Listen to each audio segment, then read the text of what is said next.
오늘 아침에 저희들이 열왕기하 4장, 5장 두 장의 말씀을 읽었습니다. 여러분 말씀이 이렇게 내러티브 형식으로 되어 있어서 읽을 때 그대로 이해가 되죠. 그리고 이 줄거리가 안에 있기 때문에 이 말씀을 읽을 때마다 너무나 큰 우리가 은혜를 받습니다. 그리고 말씀에 서로 연결되어 있기 때문에 부담 없이 말씀을 읽으면서 이 말씀 가운데서 하나님께서 우리에게 주신 그러한 은혜를 우리가 또 느끼게 됩니다. 특히 오늘 읽은 말씀에서는 4장에서는요, 우리가 잘 아는 수냄 여인이 사건이 나옵니다. 예수님께서도 그 수냄 여인에 대한 말씀을 신약에서 그렇게 언급하셨듯이 수냄 여인, 이 엘리사가 만난 수냄 여인의 사건이 나오게 됩니다. 그리고 5장에서는 또 우리가 잘 아는 나만, 그 문둥병자, 나만, 나병 환자 나만에 대한 얘기가 나오고 있죠.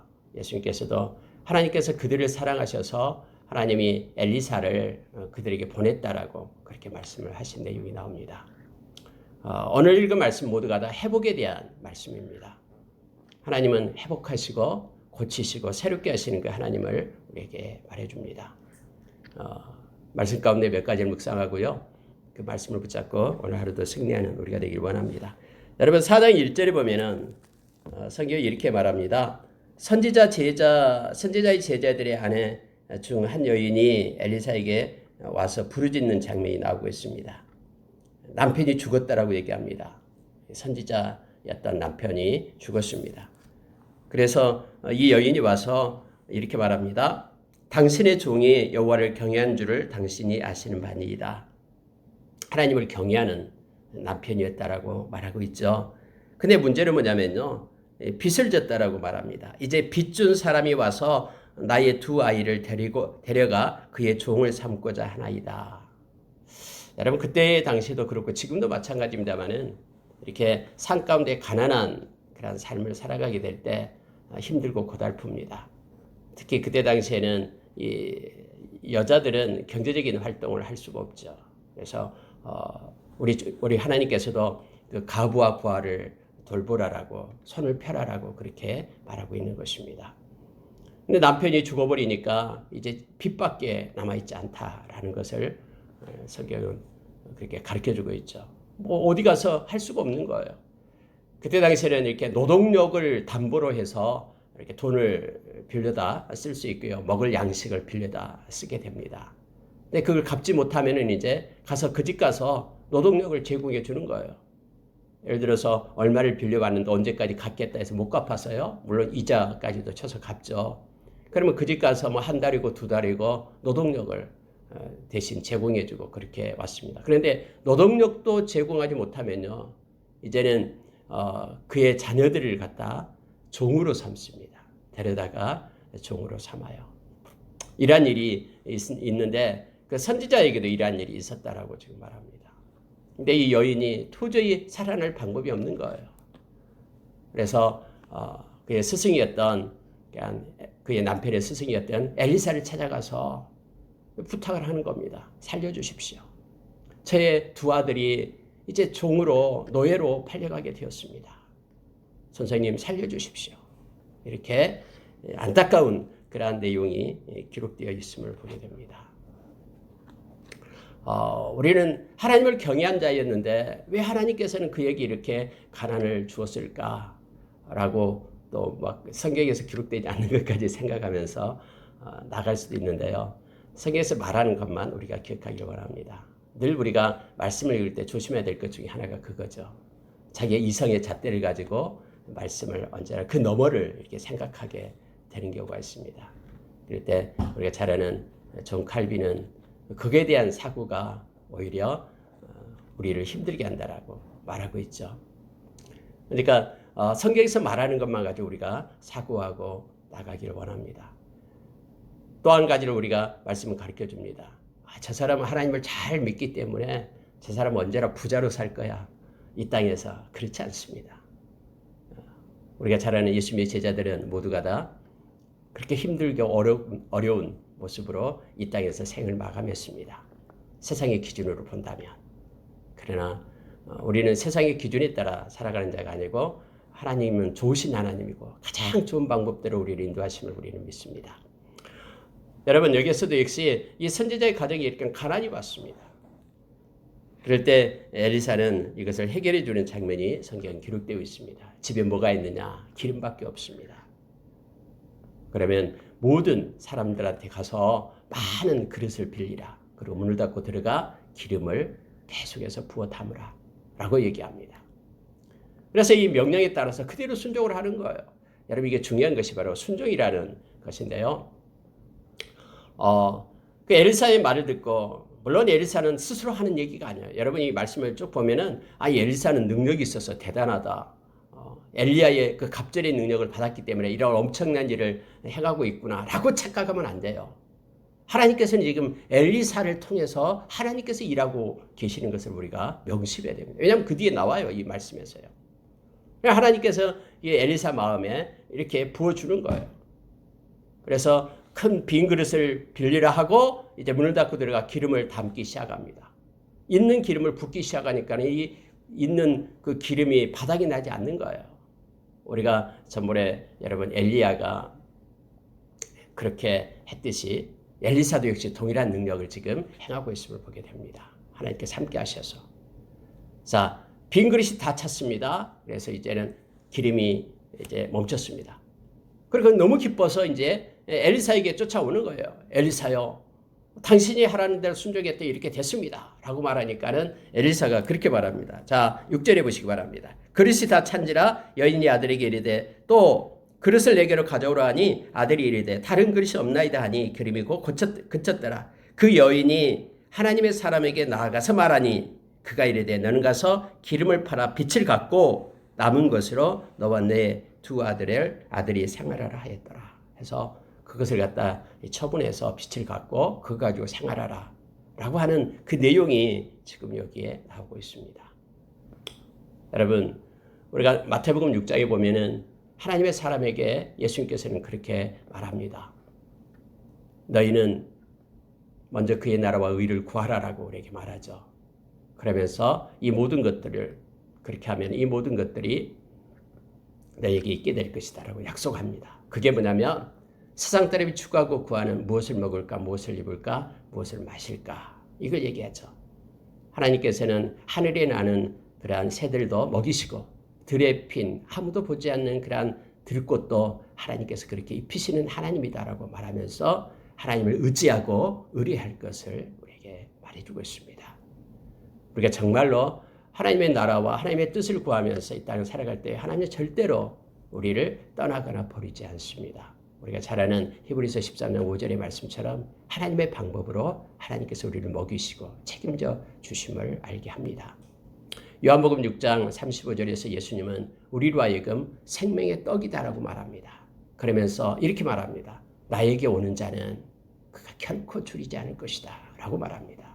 나를 믿는 자는 영원히 목마르지 않을 것이다 라고 말씀하고 있죠. 물론 여기에는 여러분 영적인 것과 또 육적인 것 모두가 다 포함되어 있음을 우리가 기억해야 됩니다. 하나님 우리 주님 우리를 왕이 되셔서 우리를 이끄시고 우리를 통치하시는 그 하나님이심을 우리가 기억해야 됩니다. 그런데 우리는 여기서 왜 하나님은 그냥 그 과부에게 그냥 줘버리지, 짠 하고 뭔가 하늘로부터 떨어져서 그냥 줘버리지, 왜 이렇게 빈 그릇을 빌리러 다니고 그리고 그것을 집에서 이렇게 기름을 붓고 하는 그런 수고를 왜 주실까? 우리가 이렇게 생각할 수도 있습니다만은 하나님이 지금 보고 계시는 게 뭐냐면요, 바로 믿음의 삶을 사는가 합니다. 믿음으로 순종하고 있는가? 정말로 그가 그의 어떤 이성을 뛰어넘어, 그의 논리를 뛰어넘어, 어떻게 빈 그릇을 가지고 기름을 부으라, 이게 말이 돼? 이란 자기의 사고를 뛰어넘어 하나님의 말씀을 두는지를 하나님께서는 보고 계신다라는 걸 기억해야 됩니다. 여인의 믿음을 시험하여 그녀가 정말로 순종의 행위로 하나님의 그 이적을 경험케 되는지를 성경 우리로 하여금 보게 하는 거예요. 그리고 오늘날 우리가 이 세상 살아갈 때에 우리의 지식과 우리의 경험과 또 우리의 이성의 그 기준을 뛰어넘어 하나님의 말씀을 그 위에 둘 것을 성경은 우리로 하여금 계속해서 가르치고 있습니다. 여러분의 인생에 고난이 오고 어려움이 올 때는요, 그것을 하나님께서는 사용하셔서 우리로 하여금 하나님의 사람으로 온전케 하는데 사용하고 계심을 우리가 기억해야 됩니다. 우리 주님께서도 히브리서 5장에서 그렇게 말씀했죠. 우리 주님께도 고난이 얼마나 많이 왔습니까? 근데 고난이 올 때마다 순종을 배웠어요. 순종으로 온전케 되었다라고 말합니다. 이 온전케 되었다는 것은 예수님 옛날에는 온전한 분이 아니었는데 온전케 되었다, 그런 뜻이 아니에요. 예수님의 그 사역을 온전히 이루는 데 있어서는 순종함으로, 말씀의 순종함으로 예수님께서 그렇게 온전한 사역을 이루시고 우리에게 본을 보여주셨다라는 것을 성경은 가르쳐주고 있습니다. 십자가 사건이 예수님께서 순종하시는 그런 모습입니다. 여러분, 이러한 사건이 있는 후에 이제 엘리사가 수넴에 이르렀다라고 말하고 있죠. 아마 갈멜산에서 수넴까지는 약 40km 정도 거리가 됩니다. 네, 그곳에 수넴에 내려갔더니 수넴에 한 부잣집이 있었습니다. 성경에 보니까는 한 여인이 남편에게 말합니다. 이 지나가는 사람이 하나님의 거룩한 사람인 줄 내가 압니다. 그러니 그가 마음껏 이렇게 하나님의 말씀을 전할 수 있도록 이렇게 처소를 하나 예비합시다 해서 처소를 예비해 두었어요. 책상을 두고 침상을 두고. 그래서 오고 가면서 그것에서 쉼을 얻었습니다. 네, 여러분, 성경에 보니까 이 엘리사가 이렇게 배려를 받았는데 우리도 그 여인을 위해서 뭔가를 해야 되겠다라는 생각이 들어서 13절에 이렇게 말합니다. 엘리사가 자기 사원에게 이르되 너는 그에게 이르라 내가 이같이 우리를 위하여 세심한 배려를 하는도다. 내가 너를 위하여 무엇을 하랴? 왕에게나 사령관에게 무슨 구할 것이 있느냐 하니 여인이 이르되 나는 내 백성 중에 거주하나이다 하니라. 이렇게 말합니다. 왕에게 혹시 아니면 사령관 군대에 너가 필요하고 또 요청할 일이 있으면 내가 도움을 주겠다라고 엘리사가 그렇게 말하는 거예요. 그랬더니 이 여인이 하는 얘기가 나는 내 백성 중에 거주하나이다.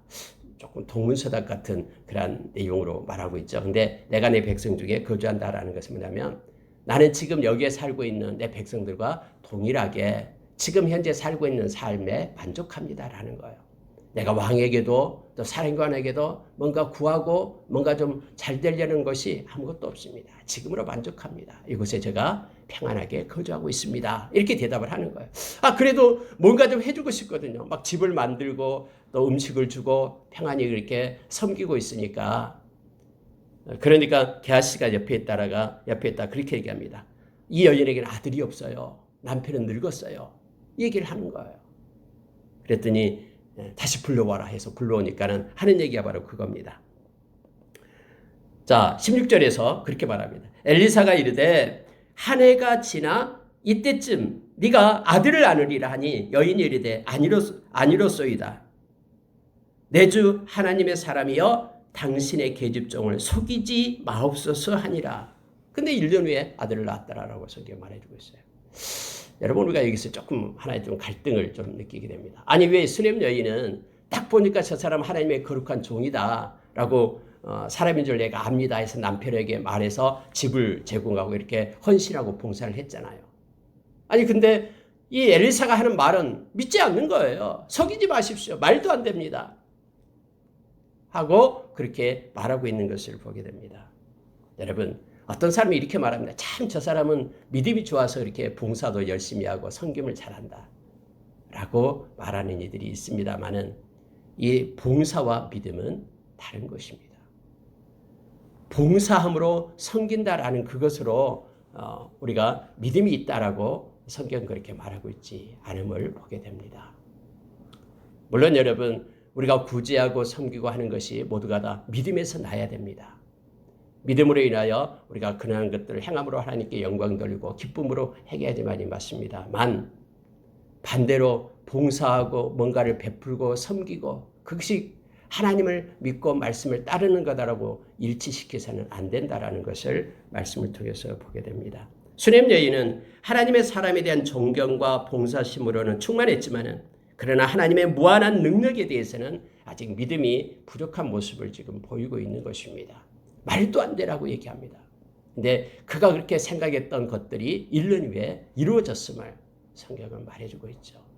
근데 또 성경에 보니까는 이 아이가 밖에 나가서 이제 그 아버지 들녘에 가서 있다가 죽게 됩니다. 내 머리야 내 머리야 하면서 죽는 일이 나타나게 되죠. 아마 일사병으로 그때 당시에 일사병으로 많이 죽었답니다. 밖에 나가서 일하면서요. 죽게 됩니다. 그랬더니 이 여인이 이제 생각하는 게 뭐냐면은 바로 엘리사예요. 아니 나에게 누가 아들 달라고 내가 요청한 것도 아닌데 아들을 줘가지고 그 아이들이 또 죽으니까 너무너무 마음이 아프거든요. 그냥 없을 때는 그대로 그냥 이어져 왔잖아요. 근데 아이들이 있다가 없으니까는 엄청난 고통이 막 올려오는 거예요. 여러분 이 말씀을 우리가 읽게 때 그 욥의 인내, 욥에 대해서 우리가 다시 한번 생각하게 됩니다. 욥이 그렇게 아들들이 열아들이 다 이렇게 죽게 되고 했을 때에 그가 고백했던 거 있잖아요. 주신 이도 하나님이시고 취하신 이도 하나님이다. 여러분 이건 엄청난 고백이다라는 것을 알게 합니다. 하나님께서 자녀들을 줬는데 또 하나님께서 그 자녀들을 데려가셨다. 그러니 나는 하나님을 원망하지 않고 불평하지 않겠다라는 이런 믿음의 고백은요. 엄청난 것입니다. 이 수넴 여인은 아들이 죽으니까는 아들을 엘리사의 침상에다 놓아놓고 이제는 말을 타고 가요. 갈멜산으로 갑니다. 엘리사에게로. 40km 되는 것을 쫓아가는 거예요. 그러면서 이제 엘리사를 만나게 됨을 보게 됩니다. 여러분 한번 27절에 보시기 바랍니다. 산에 이르러 하나님의 사람에게 나아가서 그의 발을 아는지라 게하시가 가까이 와서 그를 물리치고자 하며 하나님의 사람이 이르되 가만두라 그의 영혼이 괴로워하지만은 여호와께서 내게 숨기시고 이르지 아니하셨도다. 여러분 중요한 말씀을 성경은 말해주고 있는 거예요. 지금 엘리사가 여러 가지 이적을 베풀고 그가 뭐 능력 있게 뭔가를 행하는 것 같지만은요. 그는 그 안에 계신 성령님께서 하나님께서 지도하고 하나님께서 인도하는 대로 지금 그가 행하고 있다라는 사실을 성경 우리에게 엿보게끔 보여주고 있는 거예요. 뭐라고 얘기하냐면요. 하나님께서는 지금 이 여인이 너무나 고통스럽고 괴로워하는 것은 알겠지만은 하나님은 그 이유에 대해서 나에게 말해주지 않았다라고 지금 말씀하고 있는 거예요. 여호와께서 내게 숨기시고 이르지 아니하셨도다.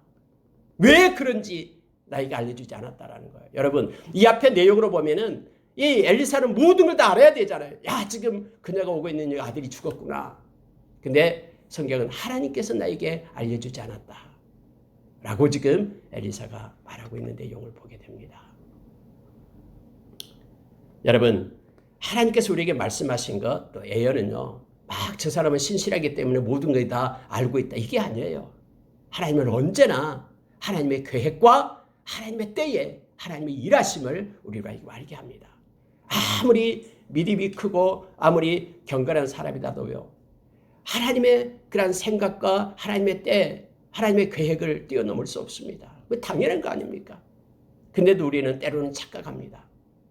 하나님께서 그에게 말씀을 주어야지만이 또 하나님이 가르쳐 주어야지만이 보여주어야지만이 하나님의 때에 하나님은 하나님의 방법대로 행하신다라는 걸 우리가 기억해야 됩니다. 어떤 이 땅에 존재하는 모든 하나님의 사람들, 하나님의 자녀들, 믿는 모든 자들이 다 그렇습니다. 그들 각자에게 하나님은 일하시고 하나님의 계획과 하나님의 때가 시기와 때가 있다라는 것을 우리가 기억해야 됩니다. 엘리사에게도 하나님은 그렇게 지금 말씀하고 있는 것을 보게 됩니다. 이제 자초전형을 얘기합니다. 이 여인이 말합니다. 내 주께 아들을 구하더니까 나를 속이지 말라고 내가 말하지 아니하더이까. 아들이 죽었다라는 것을 지금 좀 도와달라라는 것을 지금 우회적으로 표현하면서 그렇게 말하고 있습니다. 그랬더니 엘리사가 게하시에게 말합니다. 내 지팡이를 가지고 가서 너는 인사도 하지 말라. 이 말은요 지체하지 말라라는 뜻이에요. 막 만나는 사람 아는 사람 인사하지 말고 이 지팡이 가지고 가서 그 아이의 얼굴에다 올려라 라고 얘기합니다. 근데 이 여인이 엘리사에게 말합니다. 아니요. 당신이 가지 않으면 난 안 갑니다. 당신이 직접 와서 아이를 고쳐주십시오. 라고 말하고 있죠. 그래서 이렇게 됐어요. 이제 엘리사가 같이 간다라고 말하죠. 근데 여러분 성경이 이렇게 보고 있습니다. 자, 31절 보시기 바랍니다. 게하시가 그들보다 앞서가서 지팡이를 그 아이의 얼굴에 놓았으나 소리도 없고 듣지도 아니하는지라 돌아와서 엘리사를 맞아 그에게 말하여 아이가 깨지 아니하였나이다. 여러분 지금 게하시도 옆에 있었어요. 그 엘리사가 간다라고 얘기했거든요. 근데 성경에 보니까요. 게하시가 그들보다 앞서갔다라고 성경 말하고 있죠. 좋은 그 주인을 따라가야 되는데 말 때문에 지팡이 들고 막 하는 거예요. 지팡이의 능력이 있는 게 아니죠. 물론 엘리사가 가지 않았다 그러면은 그 지팡이를 통해서 하나님께서 그렇게 역사하셨을 것입니다. 그런데 이제는 엘리사가 같이 가는 거죠. 근데 이 게하시는 함께 가지도 않고 그 지팡이만 들고 막 먼저 가는 거예요. 그리고 지팡이를 아이의 머리에 올렸지만은 아무것도 이렇게 역사가 성취되지 않았다라는 걸 성경은 말해주고 있는 걸 보게 됩니다. 우리는 때로는 이렇게 생각할 수가 있습니다. 지팡이를 분명히 아이의 머리 얼굴에다 올려놓으면 이루어진다 했는데 왜 아무런 반응이 없었을까라고 우리가 생각할 수 있습니다만은 그러나 그 뒤에 엘리사가 함께 가겠다라고 말했기 때문에 함께 엘리사와 함께하는 하나님에 의해서 고쳐지는 것이지 지팡이에 의해서 고침을 받는 것이 아니다라는 것을 다시 한번 깨닫게 합니다. 이렇게 해서 여러분 아이를 살려내요. 그리고 그 수냄 여인한테 주게 됨을 보게 됩니다. 처음에는 가난으로부터 회복을 시키고요. 또 이 여인의 아들을 통해서 이제는 회복을 시킵니다. 언제나 하나님의 사람은 뭔가 이적을 나타내고 뭔가 행하게 될 때예요. 언제나 그 기준이 그렇습니다. 마지막에 그 결과는 언제나 유익하게끔 한다라고 성경 말합니다. 하나님은 언제나 하나님의 백성에게 유익한 것을 가르치고 마땅히 행할 길로 인도한다라고 말합니다. 막 어떤 사람이 기적을 나타낸다고 하면서 그 사람의 형편을 파괴시키고 막 뭔가를 행하고 이런 것이 하나님의 행하심이 아니다라는 것을 성경은 깨닫게 또 우리로 하여금 깨닫게 합니다. 배가 고팠습니다. 사람들이 성경에 보니까 그렇게 되어 있죠. 38절 이하에 보니까 흉년이 돼가지고 너무나 배가 고파요. 그래서 엘리사는 사원에게 큰 솥을 걸게 하고 거기에 국을 끓이게끔 그렇게 합니다. 그래서 들에 가서 들포도 넝구를 만나서 들호박을 거기다가 가지고 와가지고 그것에 끓는 솥에 넣었다라고 말하고 있습니다. 이 들포도 넝굴의 열매는 시독기 쓴맛을 내는 그런 것입니다. 만일 먹을 경우에 복통과 설사를 동반하는 그런 내용인데요. 그걸 넣고 그냥 끓여요. 먹을 것이 없으니까. 그래서 떠다 줘라 하니까는 모두가 다 쓰니까 죽음의 독이 있다라고 막 합니다. 그때 엘리사가 가루를 가져다가 그것에 넣어서 그걸 먹게 했다라는 그 짤막한 에피소드가 이렇게 기록이 되어 있음을 보게 됩니다.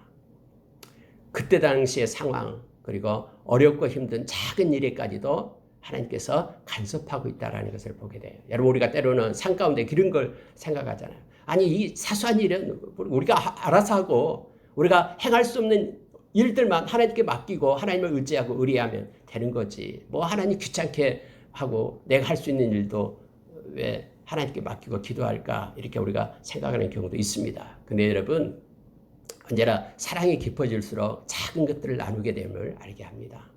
그리고 작은 것에 의해서 기쁨을 누리게끔 됨을 우리는 알게 되죠. 하나님과 친밀해질수록요 삶의 작은 부분을 나누게 됩니다. 아가서에서 보면 아가서 7장 8장에서 술람민 여인과 그 솔로몬과의 그런 사랑의 노래가 나오고 있죠. 그곳에는요 이렇게 말합니다. 포도원에 내려가서 그 꽃이 피었는지 또 열매가 맺었는지 우리가 함께 가서 보자. 작은 일을 나누는 그런 연습을 우리가 해야 됩니다. 우리의 삶의 일상에 나타나는 작은 것에 대해서 하나님의 그 은혜를 느끼고 나가는 거죠. 여러분 이 조그만 일도 지금 여기다 기록해 놓으면서 그 가운데 하나님이 개입하시는 그 하나님을 뭐 여러분 여기서 엘리사가 능력이 있어가지고 가루를 넣어서 그렇게 했다 먹어라 이게 아니에요. 아까도 얘기했듯이 마음 가운데 하나님께서 다 간섭하시고 행하시고 계심을 우리가 기억하면서 이 말씀을 봐야 됩니다. 어떤 한 사람이 왔습니다. 그 사람이 처음 만든 떡, 보리떡 20개를 가지고 옵니다. 그리고 자루에다 채소를 가지고 와요. 근데 거기에 있는 그 선지자들은, 제자들은 100명 정도가 있었다고 얘기하죠. 처음 만든 떡을 가지고 왔으니 이 기근 때에, 흉년 때에 얼마나 먹고 싶겠습니까? 그래도 너무 적은 거예요. 사람들 먹을 사람은 많고요. 근데 이렇게 말합니다. 엘리사가 사원에게 이걸 주어서 먹게 해라. 다 먹게 해라 라고 말합니다. 근데 그 사원이 이렇게 말하죠. 자, 43절을 보니까 이것을 100명에게 주시겠나이까? 주겠나이까? 이렇게 말합니다. 엘리사가 근데 이렇게 말하죠. 무리에게 주어 먹게 하라 하면서 말씀이 중요한 게 있습니다. 여호와의 말씀이 그들이 먹고 남으리라 하셨느니라. 여러분, 이 엘리사의 마음 가운데는 하나님께서 지금 말씀하고 계심을 성경은 가르쳐주고 있는 거예요. 우리가 눈으로 봐도 이 20개 떡을 가지고 조그만 보리떡 20개를 가지고 어떻게 이 100명이나 먹을 수 있냐라는 거예요. 물론 이거 엘리사도 다 알고 있어요. 물리적으로는 이것이 전혀 저들의 배를 다 채울 수 없다라는 사실을 알고 있어요. 근데 게하시가 볼 때 말도 안 된다라는 거죠. 근데 엘리사에게는 뭐가 있냐면은 말씀이 있는 거예요. 하나님의 말씀이 그거 다 먹고 남는다고 해서 그러니 계산하지 말고 그걸 가지고 행해라라고 말하고 있는 것입니다. 예수님께서 베세다 들녘에서 500여의 이적을 베풀 때 바로 세상 사람들의 기준으로는 할 수 없는 것이지만 하나님이 개입하시면 모든 것들이 다 이루어짐을 우리가 깨닫게 하는 거예요. 오늘 엘리사가 그 기적을 베풀고 있음을 보게 됩니다. 말씀이 우리의 이성 위에 두게 될 때요. 하나님은 그걸 통해서 하나님의 일이 성취되고 이루어짐을 우리로 하여금 다시 한번 깨닫게 합니다. 알고 있어. 물리적으로는 그것을 가지고 다 풍족하게 나눌 수 없다는 것 알고 있어. 그러나 하나님께서 말씀하셔서 다 먹고 남는다라고 말했기 때문에 너는 그대로 해라 라고 말합니다. 그래서 게하시 사환이 가서 그걸 갖다 줍니다. 다 먹고 남았다라고 성경은 말씀합니다. 성경 분명하게 44절에 그렇게 말합니다. 그가 그들 앞에 주었더니 여호와께서 말씀하신 대로 먹고 남았더라. 누구에게 말씀했습니까? 엘리사의 마음 가운데 하나님께서 말씀하신 것이죠. 가루를 넣어라. 그러면 독이 없어지고 소금을 뿌리라. 하나님의 그물을 이렇게 온전케 하라. 모든 것들이 다 하나님께서 말씀에 의해서 이루어졌음을 성경 우리로 하여금 깨닫게 합니다. 여러분 5장에 가면은 이제 나만에 대한 내용이 나오는데요. 나만에 대한 것들은 너무나 우리가 생각해 볼 내용들이 너무 많아서 내일 아침으로 미루어서 하도록 하겠습니다. 이것도 역시 하나님의 특별한 하나님의 은혜가 있었다라는 것을 성경은 깨닫게 하는데요. 아니 라만이 그 아람의 장군이었잖아요. 아람은 이스라엘의 적이었잖아요. 근데 그 성경은 이것만 보고 마칠게요. 5장 1절만 보고 마치겠습니다. 아람 왕의 군대 장관 라만은 그의 주인 앞에서 크고 존귀한 자니 이는 여호와께서 전에 그에게 아람을 구원하게 하셨습니다. 아니 여호와가 갑자기 아람 그런 군대 장관이었던 라만에게 일을 행하시고 간섭하셨다라는 것이 나오고 있는 거예요. 전에 하나님께서 그렇게 라만을 세웠다라고 말하고 있는 것입니다. 여러분 우리 하나님은요 모든 우주의 주권자고요. 이 세상의 모든 사람들을 다 통치하시고 간섭하시는 하나님이십니다. 그리고 우리가 기억해야 될 것은 아무리 악한 자가 다 있다고 해도 온 천지 악한 자 투성이라고 해도 우리가 걱정하지 않는 것은 그 모든 악한 자들도 하나님의 손 아래 주권 아래 있다라는 사실 때문에 그렇습니다. 그래서 우리가 이 세상 험하고 힘든 세상이라도요 우리가 당당하게 일어서서 달릴 수 있고 행할 수 있는 것은 모든 것을 역사하시고 주권하시는 그 하나님 때문에 그렇습니다.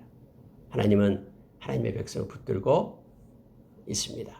그리고 라만의 군대 장관 아람의 군대 장관이 된 라만도 하나님께서 결국 당신의 백성으로 삼았기 때문에 그의 어린 시절부터 하나님의 그를 보호하시고 이끌었음을 성경을 통해서 우리를 깨닫게 합니다. 내일 아침에 좀 더 구체적인 사항을 나누도록 하겠습니다. 오늘 또 하나님의 회복이 우리의 삶 가운데 있길 원합니다. 작은 것에서 하나님의 은혜를 나누고 그분과 친밀한 교통 가운데 하나님께 영광 돌리는 귀한 하루가 되기를 원합니다. 이렇게 기도하겠습니다.